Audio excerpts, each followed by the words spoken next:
জুলুম সামাজিকভাবে যারা অন্যায় করে, অন্যায় কাজ করাকে জুলুম বলা হয়। যে জুলুম করে তাকে বলা হয় জালেম। বুঝে আসতেছে কথা?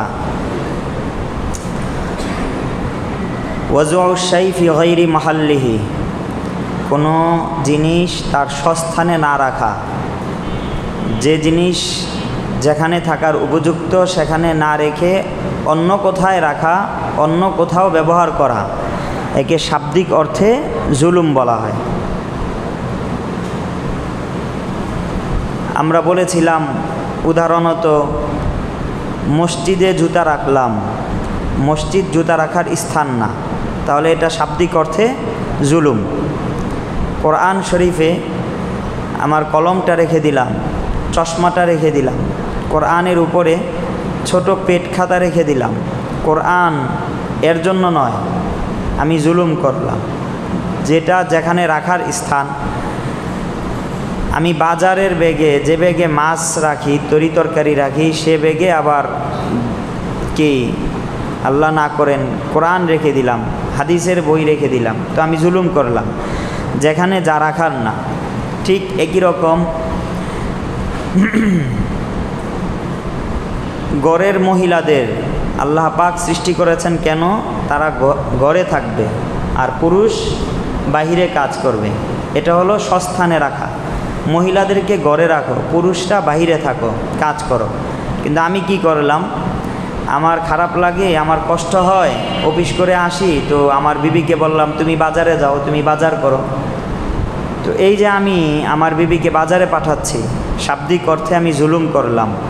যাকে যেখানে রাখার স্থান আমি সেখানে সেটা রাখলাম না। দেখেন আল্লাহ পাক আমাদেরকে দুটি হাত দিয়েছেন, ডান হাত বাম হাত। তো ডান হাত কেন দিয়েছেন? তুলনামূলক ভালো কাজগুলো যেন ডান হাত দিয়ে করি, বাম হাত দিয়ে তুলনামূলক মন্দ কাজগুলো বাম হাত দিয়ে করি। আমরা সাধারণত এমনই করি। তো যখন খাবার খাই তো ডান হাত দিয়ে খাই, ইস্তেঞ্জা যখন করি তো বাম হাত দিয়ে করি। কিন্তু আজীব দেখা যায় যে যখন পানি পান করি তো এটা কি খারাপ কাজ না ভালো কাজ? তো অনেকেই আমরা এক্ষেত্রে খেয়াল করি না, তো বাম হাত দিয়ে পান করছি। আর দেখা যায় যে এই যে পবিত্র পানি, এটা আমি পান করছি বাম হাত দিয়ে, আর কেউ অপবিত্র নাপাক সিগারেট খাচ্ছে তো সেটা খাচ্ছে ডান হাত দিয়ে। পরিপূর্ণ উল্টা দেশের মানুষ হয়ে গেল না? এর নাম জুলুম। এটা শাব্দিক অর্থে জুলুম। আচ্ছা, আমি আমার মাকে, আমার আপন জন্মদাতা বাবাকে ভালোবাসার যে স্তরে রাখবো, আমার দিলের যেখানে রাখবো, আমি যদি ঠিক একই রকম রাখি আমার শ্বশুরকে শাশুড়িকে, অপাত্রে রেখে দিলাম, যেখানে বাবাকে রাখা দরকার, যেখানে আমার মাকে রাখা দরকার, আমার মাকে বাদ দিয়ে রাখলাম শাশুড়িকে, এটা হলো না। হ্যাঁ, শাশুড়িকে রাখতে হবে শাশুড়ির স্থানে, তারও সম্মান আছে, মায়েরও সম্মান আছে, কিন্তু মাকে মায়ের স্থানে, শাশুড়িকে শাশুড়ির স্থানে, বিবিকে বিবির স্থানে, বোনকে বোনের স্থানে। বিবি আসার কারণে বোনকে ভুলে যাওয়া, বোনের সাথে সম্পর্ক ছিন্ন করা, এরকম রক্তের সম্পর্ক, আত্মীয়, তো তাকে আমি রাখলাম কার স্থানে? অপরিচিত ব্যক্তির স্থানে। আমি বলি যে আমি তো খারাপ না, সে আমার সাথে যোগাযোগ করলে আমি করি, না করলে করি না।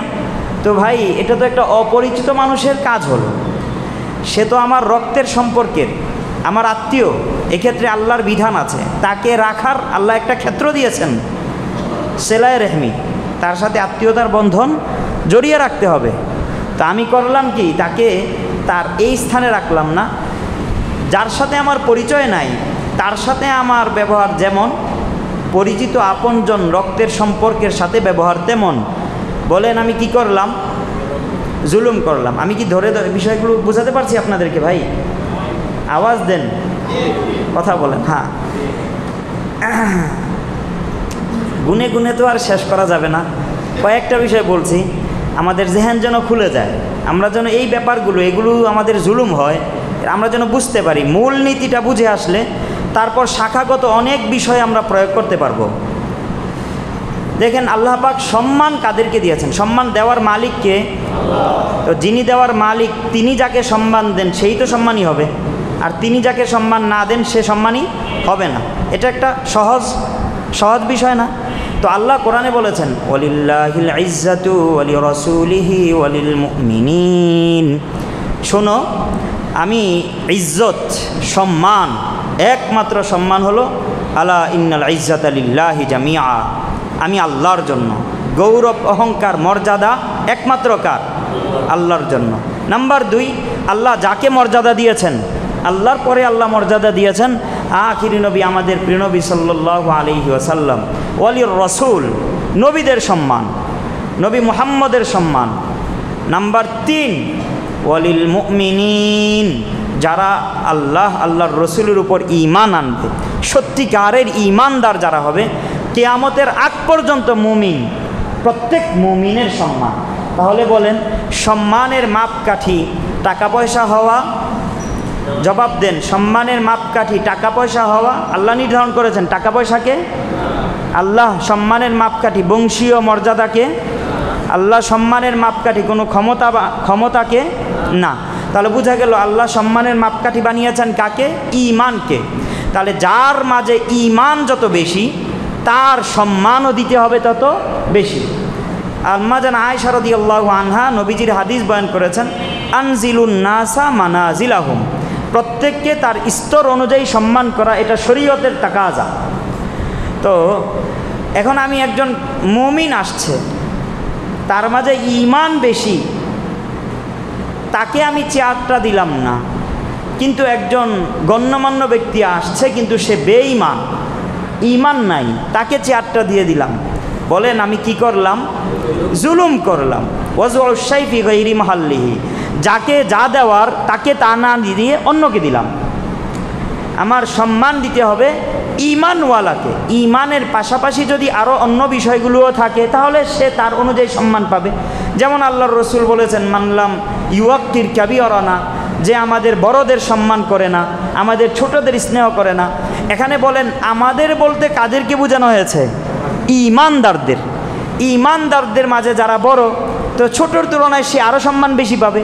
ঈমান নাই তো আপনি বড় হলেও আপনি সম্মান পাওয়ার যোগ্য না। আমি কি বিষয়গুলো বোঝাতে পারছি?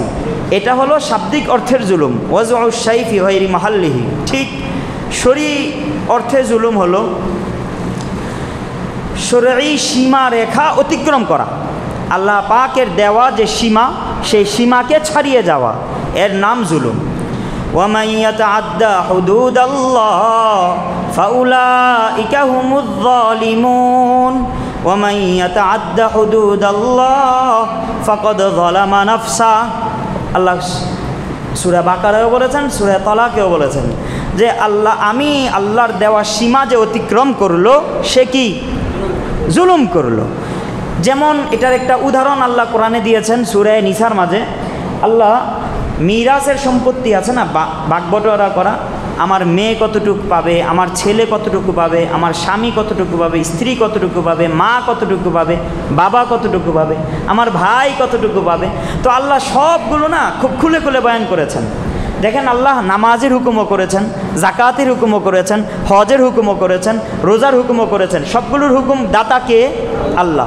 একটা হুকুমের ক্ষেত্রে আল্লাহ শুধু হুকুম করেছেন বিস্তারিতভাবে, আল্লাহ বলেন নাই, নবীজি বলেছেন। সবগুলোর হুকুম দাতাকে, আর আমাদেরকে খুলে খুলে বয়ান করেছেন কে? আমাদের নবীজি। কিন্তু মিরাস মানে সম্পদ বন্টনের বিষয়টা আল্লাহ শুধু আদেশই করেন নাই, বরং খুলে খুলে সবিস্তারে বর্ণনাও করেছেন কে? আল্লাহ। এই কারণে মিরাসের প্রত্যেকটা মাসআলাকে আমাদের ছাত্ররা ফারায়েজ বলে, ইলমুল ফারায়েজ। মানে মিরাসের প্রত্যেকটা মাসালাই ফরজ, মানে কার কর্তৃক দেওয়া? আল্লাহ কর্তৃক দেওয়া। তো এখানে মিরাসের বয়ান শেষে আল্লাহ পাক বলেন তিলকা হুদুদুল্লাহ, এই যে বয়ান যা হলো, যাকে যতটুকু দেওয়া, এটা হলো আমি আল্লাহর দেওয়া সীমানা। ওয়া ইউতিল্লাহ ওয়া রাসূলহু ইউদখিলহু জান্নাতিন তাজরি মিন তাহতিহাল আনহার, যে আমি আল্লাহর দেওয়া বিধান মানবে তার জন্য পরিণাম জান্নাত। ফাকাদ ফাজ, সে সফলকাম হলো। ওয়া মান ইয়াসিল্লাহা ওয়া রাসূলহু ওয়া ইয়াতাআদ্দা হুদুদাহু, যে আমি আল্লাহর রসুলের বিধান মানল না, ওয়ায়াতাআদ্দা হুদুদাহু, সীমা অতিক্রম করে ফেলল। এই যে এখানে সীমা অতিক্রম করা। ফাকাদ যালামা নাফসা, সে নিজের উপর নিজেই জুলুম করল। ইন্না লাহু নারান খালিদান ফিহা, সে জাহান্নামে যাবে, চিরস্থায়ী জাহান্নাম। আল্লাহ মুমিনদের গুনার ক্ষেত্রে সাধারণত চিরস্থায়ী জাহান্নামের কথাটা বলেন না। কাফের যার ঈমান নাই সে জাহান্নামে থাকবে চিরকাল, মুমিন যার ঈমান আছে সে একদিন না একদিন জান্নাতে যাবে। কিন্তু কিছু কিছু গুনাহ, 3-4 গুনাহ ভয়াবহতা বোঝানোর জন্য আল্লাহ পাক এই খালিদান মুখাল্লাদান ফিহা, এই চিরস্থায়ী শব্দটা পর্যন্ত বলেছেন। এর মাঝে একটা হলো যে সুদ খায়, আল্লাহ বলেছেন তার গুনাহ, এর শাস্তি চিরস্থায়ী জাহান্নাম। আসলে চিরস্থায়ী বলতে ভয়াবহতা বোঝানো হয়েছে। এমনভাবে বিনা দোষে কেউ যদি কাউকে হত্যা করে তো আল্লাহ বলেছেন চিরস্থায়ী জাহান্নাম। ঠিক জুলুমের ক্ষেত্রে আল্লাহ কি বলেছেন? চিরস্থায়ী জাহান্নাম।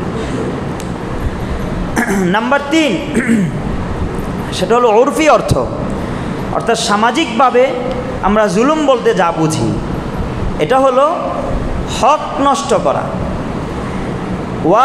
ওয়াজিবুজ জিম্মা, আমার উপর যেই হকগুলো আছে অন্যের, এই হকগুলো আমি আদায় করলাম না, অথবা অন্যের কোনো হক আমি ছিনিয়ে নিলাম, এটা কি জুলুম। যে কাউকে জিজ্ঞাসা করবেন ভাই জুলুম কি, তো বাচ্চারাও বলবে জুলুম। এটা বাংলাতে জুলুম এই শব্দই ব্যবহার হয়, এটা আরবি শব্দ, উর্দু ফার্সি বাংলা এতে জুলুমই ব্যবহার হয়। কাউকে বললে সে বলবে অন্যায়ভাবে কাউকে গালিগালাজ করা, অন্যায়ভাবে কারো মাল আত্মসাৎ করা, অন্যায়ভাবে কাউকে মেরে ফেলা, আঘাত করা, অবিচার করা, এগুলোকে কি বলা হয়? জুলুম বলা হয়। তাহলে আমরা জুলুমের কয়টা ক্ষেত্র পেলাম? 3টা। একটি শাব্দিক লঘবি মানা, আরেকটি শরঈ মানা, আরেকটি উরফি মানা। এই 3 অর্থের জুলুম, অন্যায়, পাপ, জাহান্নামে যাওয়ার কারণ। ইমাম মুসলিমের হাদিস, হযরত আবু হুরায়রার বর্ণনা, নবীজি সাল্লাল্লাহু আলাইহি ওয়াসাল্লাম বলেন, আল্লাহ পাক বলেছেন ফিমা রাওয়া আন রাব্বিহি তাবারাকা ওয়া তাআলা কল, মানে হাদিসে কুদসি, নবীজির শব্দ, বয়ানটা কার? আল্লাহ। ইয়া ইবাদি ইন্নী হাররামতু আয-যুলমা আলা নাফসি, আল্লাহ বলেন আমি সব প্রকার জুলুমকে আমি আমার নিজের উপর আগে হারাম করেছি।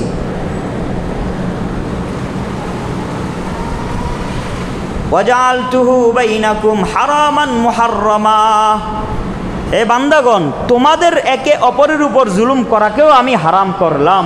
ফালা তাযালামু, তোমরা কি করো না? জুলুম করো না।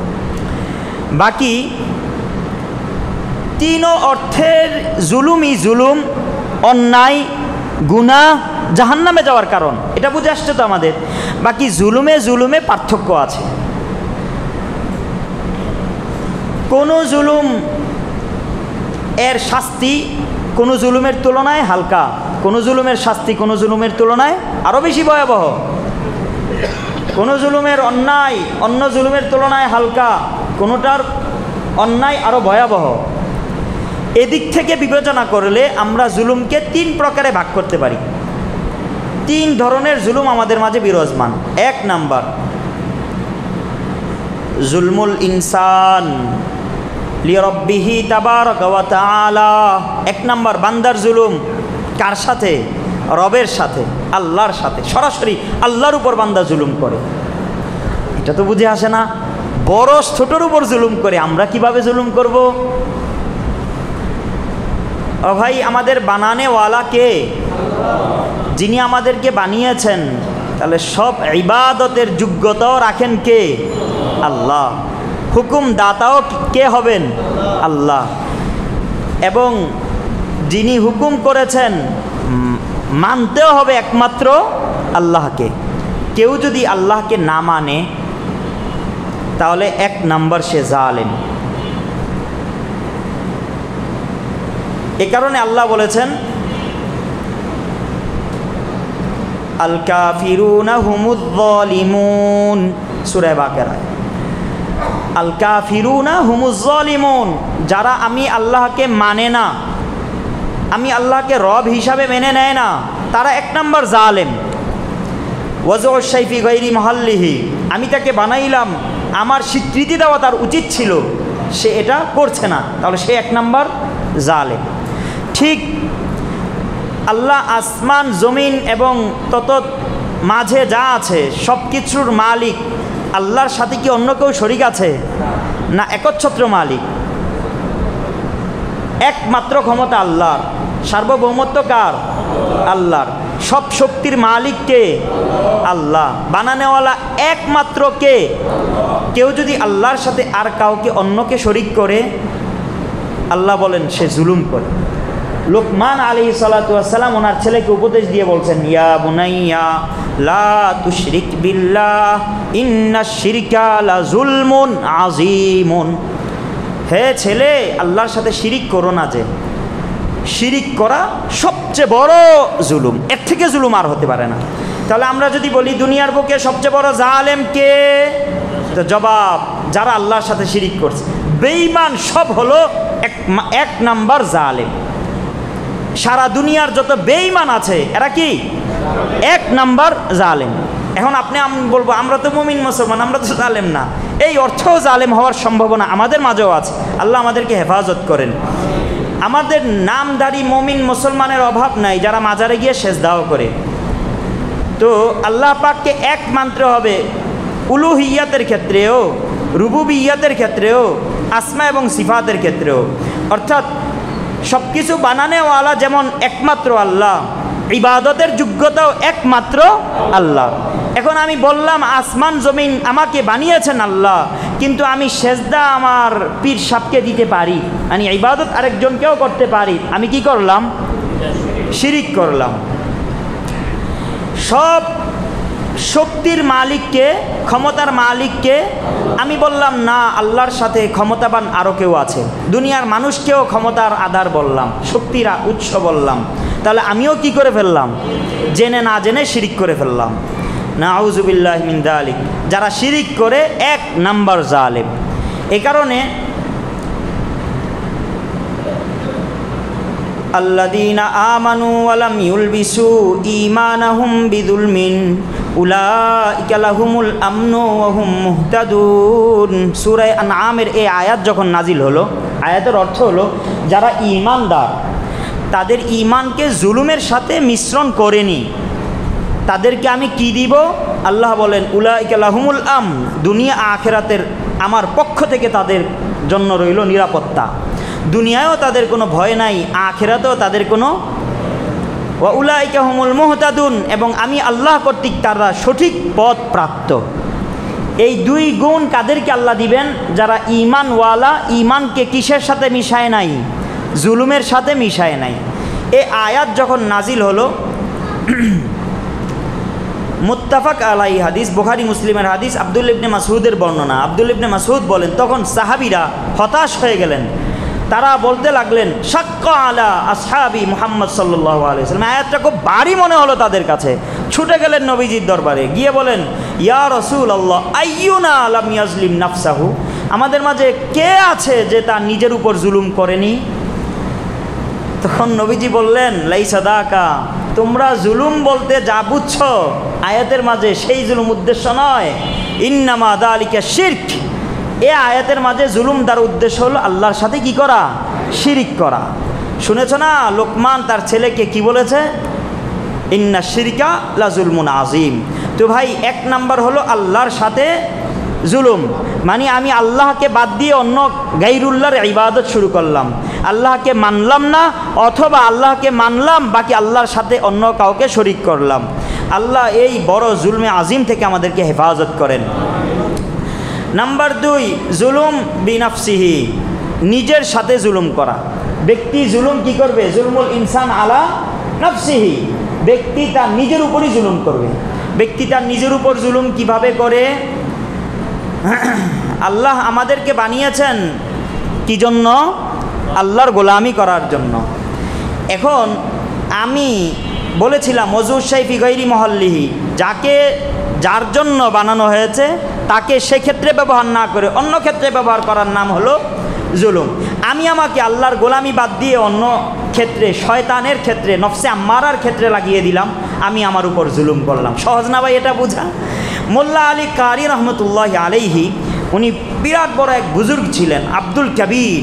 ওনার বুজুর্গির লকব হিসাবে মোল্লা আলী কারি বলেছেন আল কুতুব। উনি কুতুব ছিলেন। আর রব্বানি, যিনি সর্বদা রব রব করনেওয়ালা ছিলেন, বানানেওয়ালা ছিলেন, এমন এক শায়েখ বুজুর্গ আব্দুল কবির। উনি এই জুলুমের কথা বলতে গিয়ে বলেছেন যে ইন্নাল্লাহ তাবারাকা ওয়া তাআলা খালাকা কলবা আবদিহি লিযিকরিহি ওয়া ফিকরিহি ফামান ওয়াজা ফীহি শাইআন গায়রাহু ফাকাদ যালামা নাফসাহ। আল্লাহ বান্দাকে সৃষ্টি করেছেন, বান্দার অন্তরকেও কে সৃষ্টি করেছেন? এই কারণে যে বান্দা আল্লাহ বান্দার অন্তরকে সৃষ্টি করেছেন কেন? আল্লাহ পাকের স্মরণের জন্য, আল্লাহ পাকের চিন্তা গবেষণার জন্য। আল্লাহ পাকের জিকির ও ফিকির থাকবে বান্দার অন্তরে। কোনো বান্দার অন্তরে যদি আল্লাহ পাকের জিকির ফিকির ছাড়া অন্য কিছু থাকে, গায়রুল্লাহ থাকে, তাহলে সে তার নিজের উপর নিজে জুলুম করল। তো ভাই, আমার চোখকে বানিয়েছেন আল্লাহ কোরআন তেলাওয়াতের জন্য দেখে দেখে। আমার চোখকে বানিয়েছেন আল্লাহ পাক যে বিষয় দেখতে বলেছেন, মাকে দেখার জন্য, বোনকে দেখার জন্য। আমি এই চোখকে যদি অপাত্রে ব্যবহার করি, তাহলে আমি চোখের জুলুম করলাম। আমার কণ্ঠকে আল্লাহ দিয়েছেন হক কথা বলার জন্য। আমার কণ্ঠ দিয়ে আমি যদি না হক কথা বলি, তাহলে আমি আমার জবানের উপর জুলুম করলাম। আমার কানকে বানিয়েছেন আল্লাহ দ্বীনে আলোচনা শোনার জন্য। আমি যদি এর দ্বারা শয়তানি আলোচনা শুনি, আমি আমার কানের উপর জুলুম করলাম।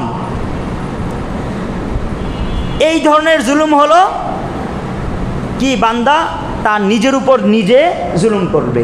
তাহলে আমরা বলতে পারি জুলুমের 2 নাম্বার ক্ষেত্র হলো যত প্রকার গুনাহ। যেই গুনাহই আপনি করেন, সেটা আপনি আপনার উপর কি করলেন? হ্যাঁ, জুলুম করলেন। এখন 2 জুলুমের আলোচনা হলো না। প্রথম জুলুম এটা মারাত্মক গুনাহ, দ্বিতীয় জুলুম এটাও গুনাহ, কবিরা গুনাহ, তার থেকে হালকা। উভয় জুলুম থেকে বাঁচার উপায় হলো একমাত্র তওবা করা।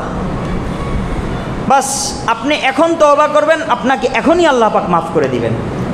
দেখেন আল্লাহ পাক আমাদের বাবা, আমাদের মা আদম ও হাওয়া আলাইহিমাস সালাতু ওয়াস সালামকে সৃষ্টি করার পর আল্লাহ বলেছেন ওয়ালা তাকরাবা হাদিহিশ শাজারা, এই গাছের নিকটেও যেও না। ওয়াকুলা রগাদাম মিন হাইথু শি'তুমা, এই গাছ ছাড়া জান্নাতের যেখানে চাও সেখানে বিচরণ করো, যা চাও সব খাও, বাকি এই গাছের নিকটেও যেও না। ওয়ালা তাকরাবা হাদিহিশ শাজারাতা ওয়াকুলা রগাদান হাইথু শি'তুমা। শেষে আল্লাহ বলেছেন যদি এই গাছের নিকটবর্তী হও ফাতাকুনা মিনাজ যালিমিন, তাহলে তোমরা কি হবে? জুলুমকারী হবে। দেখেছেন, মানে গুনার নাম জুলুম। আমি এখানে নিষেধ করেছি, তো নিষিদ্ধ জায়গায় তুমি যাবে, তাহলে তুমি নিজের উপর নিজে কি করলে? জুলুম করলে। আমরা ঘটনা জানি, শয়তান ওনাদেরকে প্ররোচনা দিয়েছেন, ওনারা গাছের কাছে গিয়েছে, ফলও খেয়েছে, আল্লাহ রাগ করেছেন, দুনিয়াতে পাঠিয়েছেন। শেষে ওনারা আল্লাহর কাছে তওবা করেছেন। আল্লাহ পাকের কাছে এতটা কবুল এবং পছন্দ হয়েছে যে একেবারে আমাদের শেষ নবীর উপরও ওহী হিসাবে নাজিল করেছেন। আমরা প্রায় সব নামাজে এই দোয়াটা দিয়েই শুরু করি, ওয়াকালা রব্বানা যালামনা আনফুসানা ওয়া ইল্লাম তাগফির লানা ওয়া তারহামনা লানাকুনান্না মিনাল খাসিরিন। রব্বানা যালামনা, আল্লাহ আমরা না জুলুম করে ফেলেছি। রব্বানা যালামনা আনফুসানা, আমরা নিজেদের উপর কি করে ফেলেছি? তাহলে বোঝা গেল গুনাহ করা মানে নিজের উপর নিজে জুলুম করা। আমরা সূরা শেষ বৈঠকে আত্তাহিয়াতুর পর দুরূদ শরীফ পড়ি, দুরূদ শরীফের পর কি পড়ি? কি পড়ি? দোয়া মাসুরা শুরুটা বলেন তো, আল্লাহুম্মা ইন্নী, তারপর যালামতু নাফসি। এই আমি আমাকে স্বীকৃতি দিচ্ছি, আল্লাহ আমি না অনেক পাপী, আমি অনেক জালেম। দেখেন, আমি কিন্তু প্রতিনিয়ত বলছি আমি জালেম, কিন্তু কেউ যদি আমাকে বলে এই হুজুর আপনি জালেম, আপনাকে কেউ বলে জালেম, কি রাগ করবেন না? চটে যাবেন না? অথচ আমরা প্রতিনিয়ত স্বীকৃতি দিচ্ছি আমি জালেম, মানে কি? আমি গুনাহগার। আল্লাহুম্মা ইন্নী যালামতু নাফসি যুলমান কাসীরা, অল্প গুনাহ না, অনেক গুনাহ। অনেক গুনাহ করে ফেলেছি আমি, আল্লাহ মাফ করে দেন। আমি বুঝাতে পারলাম? তাহলে 2 নাম্বার এটা হলো ব্যক্তি তার নিজের উপর জুলুম করে। এটারও মাফের উপায়, যখন তওবা করবে তো আল্লাহ সাথে সাথে ধুয়ে মুছে সব মাফ করে দিবেন। উলাইকা ইউবাদদিলুল্লাহু সাইয়্যাতিহিম হাসানাত।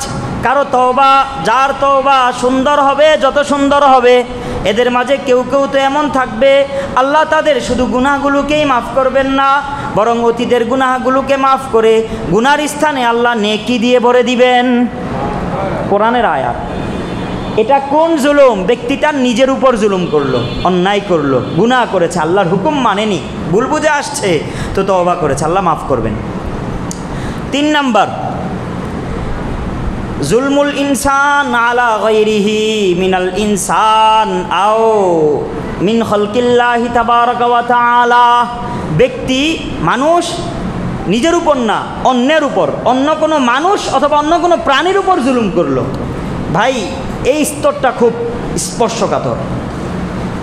জুলুম সংক্রান্ত আমি আজ পারবো না, আল্লাহ চাইতো আগামী জুমায়, আল্লাহ যদি হায়াত দান করেন। জুলুমের যে ভয়াবহতা আল্লাহ রসুল বয়ান করেছেন, সেটা সাধারণত এই যে 3 নাম্বার স্তর, এর ক্ষেত্রেই প্রয়োগ হবে।